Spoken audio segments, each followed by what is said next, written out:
নমস্কার। কবিগুরু রবীন্দ্রনাথ ঠাকুরের প্রশ্ন।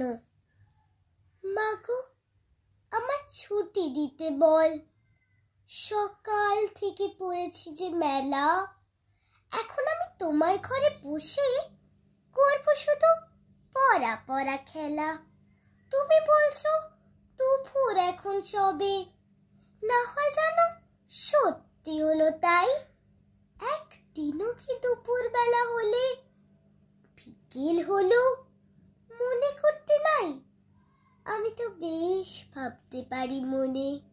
সূর্য ডুবে গেছে মাঠের শেষে, পাকতে পুরে চুবড়ি ভরে নিয়ে শাক তুলেছে পুকুর ধারে এসে। আধার হলো মাদার গাছের তলা, কালি হয়ে এলো দিঘির জল।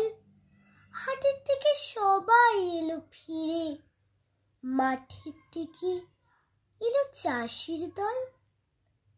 মনে কর না উঠলো সাজের তারা, মনে কর না সন্ধে হলো যেন। রাত্রির বেলা দুপুর যদি হয়, দুপুর বেলা রাত হবে না কেন? নমস্কার।